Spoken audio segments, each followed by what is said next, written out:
చూద్దాం. అక్కడి గాలి విషం, అక్కడ ప్రవహించే నీరు విషం, అక్కడ పండే ఆహారం కూడా విషతుల్యం. కొన్ని దశాబ్దాలుగా మూసీకి బలైపోతున్న పరివాహిక గ్రామాల్లోని పరిస్థితి ఇది. ఒకప్పుడు మూసీ పక్కన ఉండటం అదృష్టంగా ఫీల్ అయిన వాళ్ళే ఇప్పుడు తమ అంత దురదృష్టవంతులు ఎవ్వరు లేరని బాధపడుతున్నారు. ప్రస్తుతం వాళ్ళు ఎదుర్కొంటున్న విపరీత పరిస్థితులే హైదరాబాద్ కూడా పాకుతున్నాయి.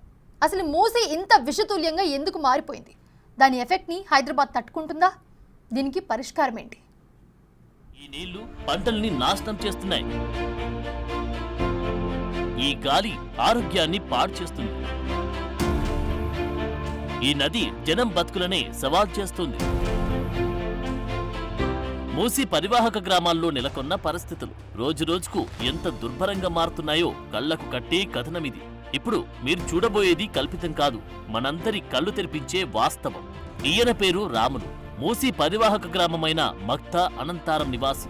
1980ల నాటి వరకు మూసీ నీళ్లను తాగడమే కాదు, ఆ నీళ్లతోనే వ్యవసాయం చేసే వీళ్లు ఇప్పుడు మూసీ ప్రస్తావన వస్తేనే ఆందోళన చెందుతున్నారు. సాఫీగా సాగే వారి జీవితాలను మూసీ ఎలా సవాల్ చేస్తుందో వింటే మీకే అర్థమవుతుంది. 80-83 వరకు ఈ నీళ్లు తాగేదమ్మా. తాగేది ఈ వాటర్ కూడా మాకు వ్యవసాయం చేసుకునేది. తర్వాత మొత్తం కెమికల్ ఇది అది అయిపోయిన గడ్డి పెట్టుకొని బతుకుతున్నాం. మేము గడ్డి బర్రెలు పెట్టుకొని బతుకుతున్నాం. అటువంటిది ఆ బర్రెలు కూడా కెమికల్ వల్ల అట్లా వండి మొత్తము చర్మాలు ఊసిపోవుడు, వీటిని మొత్తం చనిపోవుడు. ఒక్కొక్క బర్రె 1,00,000 రూపాయలు పెట్టేస్తే 10 లీటర్లు ఇచ్చే బర్రె కూడా చర్మాలు ఊసిపోయి చనిపోతున్నాయి. తర్వాత మేము గడ్డి పోస్తే ఆ దురదలకు మళ్ళీ ఆ గోళీలు టాబ్లెట్స్ వేసుకొని వీటికి మాకు గోళీలకు మందులకే సరిపోతుంది. మా ఆధారం మొత్తం దీని మీదే, మా పచ్చిగడ్డి మీద బర్రెల మీదే. కనీసం చేన్లు బతుకుతలేవు అంటే ఇప్పుడు బర్రెలు బతుకుతలేవు. బర్రెలు కూడా పక్షపాతం లెక్కొచ్చి కింద పడిపోతున్నాయి ఒకటొకటి. ఇంతకుముందు మేము నది పక్కన ఉండడం మేమే అదృష్టవంతులం అనుకున్నాం, కానీ ఇప్పుడు మొత్తం దురదృష్టం అయిపోయింది మాకు. ఈయన పేరు యాదగిరి, వెంకిర్యాల గ్రామ నివాసి. కొన్నాళ్ల క్రితం వరకు ఈయన మూసీ నీటిలో చేపలు పట్టేవారు. కానీ కాలుష్య కారకమైన నీటి ప్రభావంతో యాదగిరి పరిస్థితి ఎలా మారిపోయిందో చూడండి. చేపలు పట్టడానికి పోయినమ్మా. పట్టడానికి పోతే మొత్తము వెంజర్ అయ్యి 3 నెలలు అనుకున్నాను నాన్న. బొగ్గలు లేచినాయి నాన్న, బొగ్గలు లేచినాయి. 3 నెలలు గవర్నమెంట్ హాస్పిటల్ ఉన్నా కానీ తక్కువ కాలేదు. మళ్ళీ అక్కడక్కడ హైదరాబాద్లో ఎన్నో డాక్టర్ల దగ్గరికి పోయి వచ్చిన. చేపలు పట్టడానికి పోతే అట్లా అయింది. బాధ 3 నెలలు అయితే గోస తీసిన, ఇంటికాడికి వెళ్ళి గదిలే చచ్చిపోతున్నాను అనుకున్నాను. అంత బాధ వచ్చేసింది. ఇక మూసీ బెల్ట్ గ్రామంలోని మహిళల పరిస్థితి మరీ దారుణంగా ఉంటుంది. మీరు చూస్తున్న ఈ పెద్దావిడ పేరు యాదమ్మ. ఈమె మక్తా అనంతారం నివాసి. మూసీ నది వల్ల తలెత్తిన చర్మ వ్యాధులతో పడలేకపోతున్నామని ఆమె ఆవేదన చెందుతున్నారు. గడిచినట్టు వస్తుందమ్మా దురద, ఎంత గోకినా పోదు. ఇక గోళీలు 2 గోళీలు వేసుకుంటేనే అప్పుడు మనం తక్కువ ఉంటుంది. రోజు వేసుకోవాలి గోళీలు వేసుకుంది, నిద్ర పట్టదు. ఇంకొకటే దురద. ఈ దురద పెడుతున్న ఇబ్బంది గురించి లక్ష్మి ఎన్నో ఇబ్బందులు ఎదుర్కొంటున్నారు. దీనికి పరిష్కారం కోసం ఎదురు చూస్తున్నట్టు తెలిపారు. ఇప్పుడు 3 సంవత్సరాలు మేడం మాకిట రాబట్టి టాబ్లెట్ ఆడినాం, దవాఖానాలో చూపించుకున్నాం, సూదులు ఇప్పించుకున్నాం, ఏం తక్కువనే లేదు. ఇట్లా హాస్పిటల్ చూపించుకున్నాం. ఇలా సూది కూడా కుచ్చి కూడా తీసిర్రు, వాటర్ వల్లనే చెప్పారు. మూసీ నీళ్ల వల్ల తలెత్తుతున్న ఆరోగ్య సమస్యలతో తామంతా ఎంతో సతమతమవుతున్నామని బాలమణి, నర్సమ్మ చెబుతున్నారు. మస్తు నొప్పులు, నడుముల నొప్పులు, కాళ్ళు నొప్పులు బాగున్నాయి.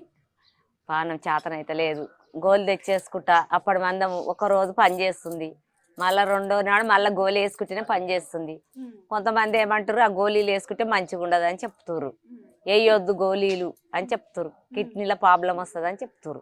ఈ పానాలు మంచిగా ఉండే, మోకాలు నొప్పులు, నడుములు లేవై, సూదులు మందులు వేసుకుంటేనే లేస్తున్నాం, పని చేసుకుంటున్నాం. లేకుంటే భూమి పండుకొని పండుడే ఉంది. వీళ్ళతోటే ప్రాబ్లం వస్తుంది అంత మనసులకు.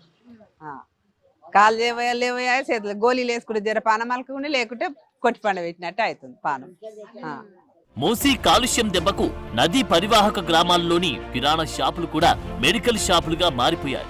అక్కడ టాబ్లెట్లు కూడా నిత్యావసర వస్తువుల్లా మారిపోయాయి. మక్తా అనంతారంలో నెలకొన్న పరిస్థితులపై బసవరాజు చెప్పిన మాటలు వింటే అసలు విషయం మీకే అర్థమవుతుంది. అంత బాడీ పెయిన్స్ ఎక్కువ ఉంటున్నాయి, మొక్కల నొప్పులు బాగా వస్తున్నాయి విపరీతంగా. 100కి 90 మంది ఎలర్జీ, ఎవరు చూడు ఎలర్జీ. ఇక వాళ్ళకు ఎవెల్ ఇస్తున్నాం, లేకపోతే మౌంటెక్ ఎల్సి, అజిత్రాల్ 250 ఇవి వాడిపిస్తున్నాం. ఈ మూసీ నది మొత్తం అదే అమ్మ. ఇక్కడ ఈ చుట్టుముట్టు ఏరియాలు మొత్తం అదే బాధ. ఎవరు చూడు ఎలర్జీ ఎలర్జీ ఎలర్జీ. నా 100కు 90% ఎలర్జీ ఉంటుంది. నా 30-40 ఏళ్ళు రాగానే మొఖాలు నొప్పులు. ఈ కాలుష్యం వలన అది ఏందో మొత్తం మూసినది వలన ఇదంతా చుట్టుముట్టు ఏరియాలు మొత్తం అదే బాధలు ఇక్కడ మా ఏరియాలలో. ఇక డాక్టర్లు రాస్తారు, మేము ఇస్తా ఉన్నాం. వాళ్ళు 30 ఏళ్ళలోనే టాబ్లెట్స్ వాడుతున్నారు. ఇక కొందరు మహిళలైతే ఇంటి కిటికీలు తలుపులు మూసుకుని గడుపుతున్నారు. చివరకు వాళ్ళు ధరించే ఆభరణాలు కూడా రంగు మారిపోతున్నాయంటే మూసీ ఎఫెక్ట్ ఏ స్థాయిలో ఉందో తెలుస్తుంది. సాయంత్రం పూట అయితే చాలా విపరీతమైన స్మెల్, అసలు ఉండలేము. అదే మన డోర్లు కానీ విండోస్ కానీ ఇప్పటికీ కానీ పెట్టేసుకొని ఉంటాం. మేము అస్సలు బయటికి వెళ్ళాం. ఇక సిల్వర్ అయితే చూడండి, కాళ్ళకు మొత్తం ఇట్లా బొగ్గు సిల్వర్. ఇంకా రాగి అవి ఇత్తడి అయితే మొత్తం నల్లగా. అసలు మరి మనుషులలో ఎట్లా ఉంటుందో తెలియదు కానీ చాలా ఇబ్బంది అవుతుంది. మూసీ పరివాహక ప్రాంతంలో ఉండే గ్రామాల్లో నెలకొన్న ఆరోగ్య సమస్యలు, అక్కడి జనం ఎదుర్కొంటున్న విపరీత పరిస్థితుల గురించి మూసీ పరిరక్షణ కమిటీ సభ్యులు పిట్టల శ్రీశైలం చెప్పిన మాటలు వింటే ఇంతటి దుర్భరమైన పరిస్థితుల్లో వీళ్ళంతా ఇన్నేళ్లుగా ఎలా జీవనం సాగిస్తున్నారనే ప్రశ్న తలెత్తుతుంది. చర్మ వ్యాధులు కానీ గర్భకోశ వ్యాధులు కానీ విపరీతంగా ఉంటాయి. తర్వాత నీకు మెదడు కూడా ఎదగలేని స్థితిలో ఉంటాయి. ఇంకా మరి ముఖ్యంగా చెప్పాలంటే ఇక్కడ ఎక్కడ కూడా పశువులు ఏవి కూడా ఎదగొచ్చే ఆస్కారం లేదు. ఆర్టిఫిషియల్ ద్వారానే ఇంజెక్షన్స్ ఇవ్వడం వల్లనే వాటికి వస్తాయి. అయినా కూడా గర్భం నిలవట్లేదు, సుడి నిలవట్లేదు. ఇంకెందుకు ఇంకా చెప్పాలంటే అసలు చెప్పకూడని అంశం ఏంటంటే అసలు ఇక్కడ పెళ్లిళ్ళు కావాలంటేనే ఇబ్బంది అవుతుంది. పెళ్లిళ్ళు కావాలంటే మగపిల్ల వాళ్ళకు పిల్లలు దొరకాలంటే కష్టం అవుతుంది.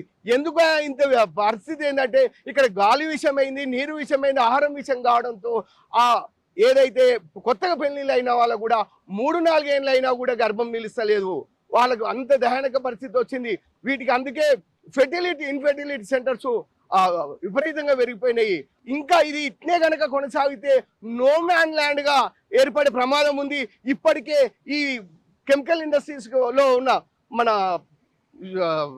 యాంటీబయాటిక్స్ కనుక ఈ నదిలో ప్రవహించడం తోటి ఇక్కడ ఈ సూపర్ బగ్ ఏర్పడే ప్రమాదం కూడా ఉన్నది. మూసీ అంటే ఒకప్పుడు శుద్ధ జలాలు, తాగునీళ్లు. కానీ ఇప్పుడు మూసీ అంటే కలుషిత జలాలు, కంపెనీల వ్యర్థాలు. మూసీ కాలుష్యం దెబ్బకు నదీ పరివాహక ప్రాంతాల్లో పరిస్థితులన్నీ దారుణంగా మారిపోయాయి. చెరువుల్లో చేపలు బతకట్లేదు. అక్కడ పండించే గడ్డి తిని పశువులు కూడా బతికే పరిస్థితి లేదని రైతులు చెబుతున్నారు. మూసీ నీటితో పంటల దిగుబడి కూడా బాగా తగ్గిపోతుంది.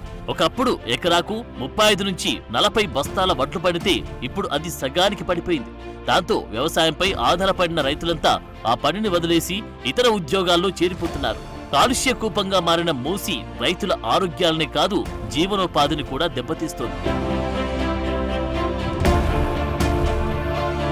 వికారాబాద్ అడవుల్లో పుట్టి స్వచ్ఛమైన జలాధార హైదరాబాద్ లోకి ఎంటర్ అయ్యాక విషధారగా మారుతుంది. మూసీ నీటిలో సూక్ష్మజీవులు, మైక్రో ప్లాస్టిక్లు, హెవీ మెటల్స్ లాంటివన్నీ మోతాదుకు మించి ఎక్కువగా ఉంటున్నాయి. అవి క్యాన్సర్ కారకాలుగా ఉన్నాయి. దాంతో కలుషితమైన నీటితో పండించిన ఉత్పత్తుల ద్వారా గ్యాస్ట్రిక్, ఊపిరితిత్తులు, చర్మ సమస్యలతో పాటు సంతానోత్పత్తి సమస్యలు కూడా పెరుగుతున్నాయి. కలుషితమైన మూసీ నీటితో పండించిన కూరగాయలు, ఇతర ఉత్పత్తులను తినడం వల్ల ఆరోగ్యంపై దుష్ప్రభావాలను చూపుతున్నాయి. ఇప్పటికే మూసీ బెల్ట్ లో నెలకొన్న ఆరోగ్య సంక్షోభం హైదరాబాద్ కు కూడా వేగంగా పాకుతుందని ఆరోగ్య నిపుణులు హెచ్చరిస్తున్నారు. ఇందుకు మూసీ బెల్ట్ గ్రామాల్లో కలుషితమైన నీటితో పండించే కూరగాయలు, ఇతర ఆహార పదార్థాలు హైదరాబాద్ కు సప్లై అవడమే కారణం. ఇది ఖచ్చితంగా నగరవాసుల ఆరోగ్యానికి హాని చేస్తాయి. ఈ దారుణమైన పరిస్థితులకు హైదరాబాదే కారణం. సిటీ డ్రైనేజీలన్నీ మూసీకి లింక్ అయి ఉండడం, కంపెనీల వ్యర్థాలన్నీ నదిలో కలుస్తుండడంతో మూసీ మొత్తం విషతుల్యంగా మారుతుంది. హైదరాబాద్ బాగుండాలన్నా, మూసీ పరివాహక గ్రామాలన్నీ తిరిగి ఆరోగ్యంగా మారాలన్నా ఒక్కటే పరిష్కారముంది. అదే మూసీ ప్రక్షాళన. నది బాగుంటేనే దాని పరివాహక ప్రాంతం బాగుంటుంది. మూసిని కాలుష్య కూపం నుంచి బయటపడేస్తేనే ఈ గ్రామాల్లో మళ్లీ ఆనందం వెల్లివిరుస్తోంది. వేలాది కుటుంబాలు, లక్షలాది మంది ఆరోగ్యాలు బాగుపడతాయి. ఇప్పుడు తెలంగాణ ప్రభుత్వం చేపట్టిన ఆపరేషన్ మూసీతో ఈ గ్రామాల్లో మళ్లీ ఆశలు చిగురిస్తున్నాయి. తమకు మంచి రోజులు దగ్గరలోనే ఉన్నాయని ఆశిస్తున్నారు. నది కాలుష్యం నుంచి బయటపడితేనే తామంతా ఆరోగ్య సమస్యల నుంచి బయటపడతామని భావిస్తున్నారు. మూసీ ప్రక్షాళన పూర్తయితేనే హైదరాబాద్తో పాటు నదీ పరివాహక ప్రాంతాలన్నీ ప్రశాంతంగా ఉంటాయి. 10 కాలాల పాటు పచ్చగా నిలబడతాయి.